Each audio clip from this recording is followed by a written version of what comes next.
Hi friends, good morning. Wednesday ಮತ್ತು Thursday continuation blog ಆಗಿರುತ್ತೆ ಇದು.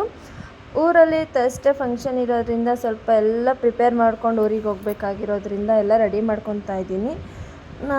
ಬಟ್ಟೆ ಆಗಿರ್ಬೋದು ಮತ್ತು ಹೂವು ಆಗಿರ್ಬೋದು ಮತ್ತು ನಮಗೇನೇನು ಬೇಕು ಬೇಡ ಪ್ರತಿಯೊಂದು ಕ್ಯಾರಿ ಮಾಡಬೇಕು. ಸೊ ಹಾಗಾಗಿ ಹೂವು ಹೇಳಿದರು ತೊಗೊಬರೋದಕ್ಕೆ. ಮಾರ್ಕೆಟ್ಗೆ ಹೋಗಿ ಹೂವೆಲ್ಲ ತೊಗೊಬಂದು ರೆಡಿ ಮಾಡಿಟ್ಕೊಂಡು, ಮತ್ತು ಮಲ್ಲಿಗೆ ಹೂವಿನ ಹಾರ ಹಾಳಾಗಿಬಿಡುತ್ತೆ ಅಂಥೇಳಿ ಅದಕ್ಕೆ ಸ್ವಲ್ಪ ಟಿಶ್ಯೂ ಪೇಪರ್ ಮತ್ತು ನ್ಯೂಸ್ ಪೇಪರಿಂದ ನೀಟಾಗಿ ಕವರ್ ಮಾಡಿ ಪ್ಯಾಕಿಂಗ್ ಮಾಡಿಕೊಂಡು, ಡ್ರೆಸ್ಸೆಲ್ಲ ಏನೇನು ಬೇಕು ಅಂತೆಲ್ಲ ತೊಗೊಂಡು ರೆಡಿ ಮಾಡಿಕೊಂಡೆ. ಅಷ್ಟೊತ್ತಿಗೆ ನನ್ನ ಮಗಳು ಸ್ಕೂಲ್ ಮುಗಿಸ್ಕೊಂಡು ಬಂದಳು. ಈಗ ಊರಿಗೆ ಹೊಡ್ತಾ ಹಂಗೆ ಆನ್ ದ ವೇ ಕುಣಿಗ್ಲಲ್ಲಿ ಸ್ವಲ್ಪ ನಿಲ್ಲಿಸಿದ್ವಿ. ನನ್ನ ಸಿಸ್ಟರ್ಗೆ ಬಳೆ ತೊಗೊಬೇಕಿತ್ತು. ಇಲ್ಲಿ ಕುಣಿಗ್ಲಲ್ಲಿ ಬಳೆ ಚೆನ್ನಾಗಿರುತ್ತೆ ಅಂತ ಕೇಳಿದ್ದೆ. ಸೊ ಹಾಗಾಗಿ ಕುಣಿಗಲ್ ಪ್ರೈವೇಟ್ ಬಸ್ ಸ್ಟಾಪ್ ಇದೆಯಲ್ಲ, ಅಲ್ಲಿ ಬಳೆ ಇಟ್ಟಿದ್ರು. ಸೊ ಗ್ರೀನ್ ಕಲರ್ ಬಳೆ ಬೇಕಿತ್ತು, ಅವಳಿಗೆ ಬಳೆ ತೊಗೊಂಡ್ವಿ. ಈಗ ಈ ಥರ ಬಳೆಗಳು ತುಂಬ ಟ್ರೆಂಡಿಂಗಲ್ಲಿದೆ. ಸೊ ಅದೇ ಥರ ಬಳೆ ಬೇಕು ಅಂತ ತೊಗೊಂಡು ನೆಕ್ಸ್ಟ್ ಈಗ ಮತ್ತೆ ಊರಿಗೆ ಹೊರಡ್ತಾ ಇದ್ದೀವಿ.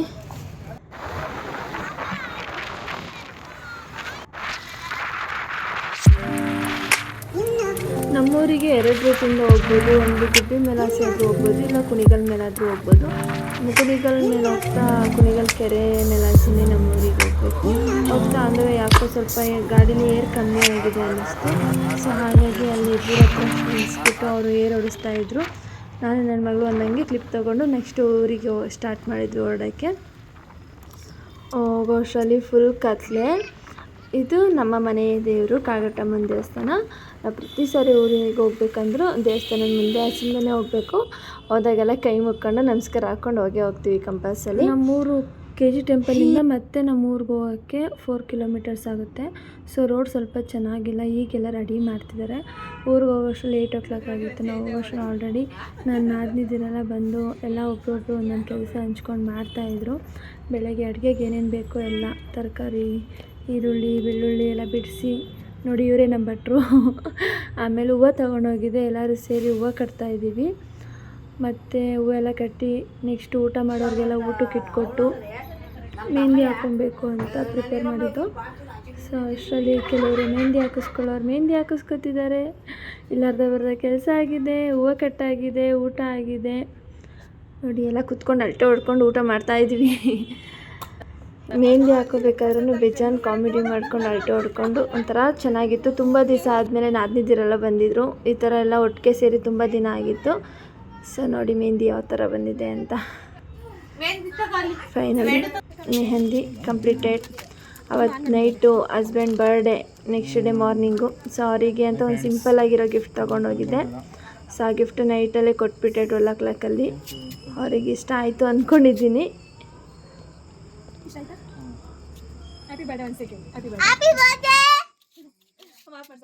ಫ್ರೆಂಡ್ಸ್ ನೋಡಿ ಫ್ರೆಂಡ್ಸ್, ಮೆಹಂದಿ ಶಾಸ್ತ್ರ ನಾವು ಸೀಮಂತ ಮಾಡ್ತಾರತ್ತೆ. ಈ ಹುಡುಗಿಗೆ ಕ್ಯಾಪ್ ಇಲ್ದಂಗೆ ಇರೋ ಬರೋಲ್ಲ ಮೆತ್ಕೋತಾರೆ ಮೆಹಂದಿನ. ಪಿಳ್ಳೆ ಪೀಸ್ಕೈಯಿಂದ ಹಿಡಿದು ದೊಡ್ಡವರೆಗೂ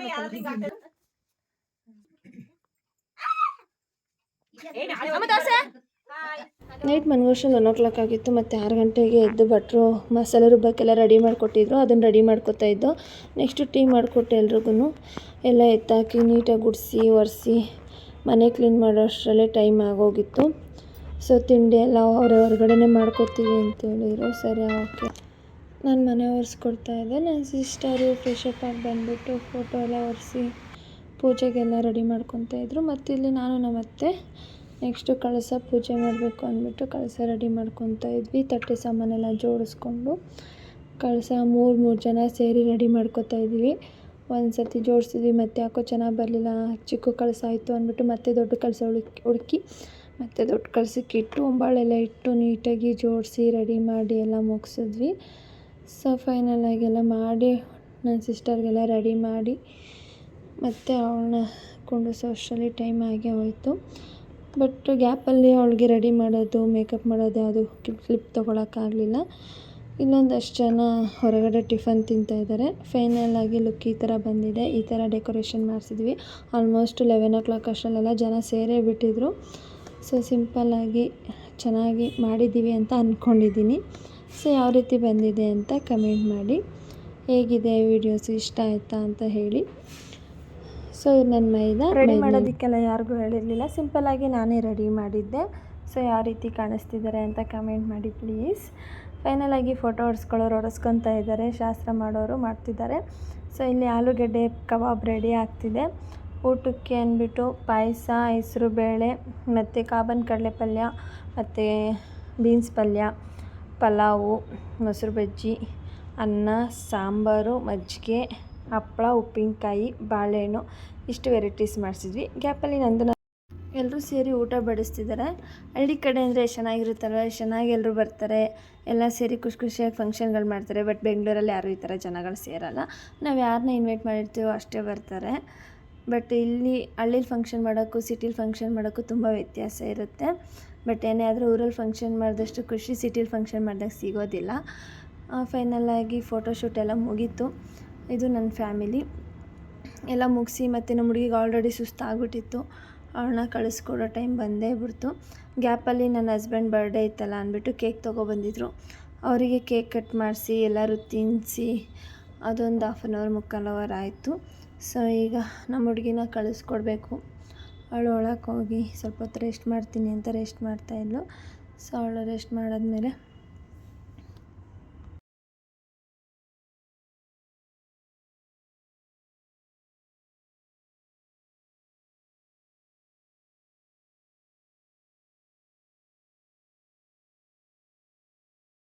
ಈಗ ನಮ್ಮ ಹುಡುಗಿನ ಕಳಿಸೋ ಟೈಮು. ಸೊ ದೇವ್ರಿಗೆ ನಮಸ್ಕಾರ ಹಾಕಿ ಮತ್ತು ದೊಡ್ಡವ್ರು ಯಾರು ಇರ್ತಾರೆ ಅವರೆಲ್ಲರದ್ದು ಆಶೀರ್ವಾದ ತೊಗೊತಾ ಇದ್ದಾಳೆ.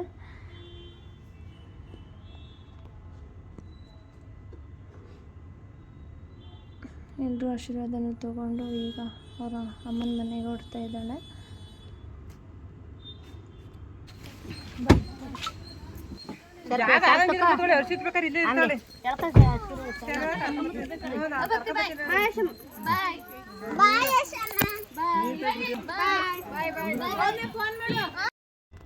ನಮ್ಮ ಆಶೀರ್ವಾದ ಕಳಿಸಿದ್ಮೇಲೆ ಮತ್ತೆ ನಮ್ಮ ಮನೆಯವರೆಲ್ಲ ಬೆಂಗಳೂರು ಕಡೆ ಹೊರಟರು. ನಮ್ಮ ಅಮ್ಮನ ಜೊತೆ ಟಾಟಾ ಎಸಿಲೆಲ್ಲ ಬಂದಿದ್ದರು. ಸೊ ಎಲ್ಲರೂ ಹೊರಡ್ತಾ ಇದ್ದಾರೆ. ಎಲ್ರಿಗೂ ಬಾಯ್ ಮಾಡಿ ಕಳಿಸ್ಕೊಟ್ವಿ. ಫಂಕ್ಷನ್ ಎಲ್ಲ ಮುಗಿಸಿ ಎಲ್ರೂ ಕಳಿಸಿ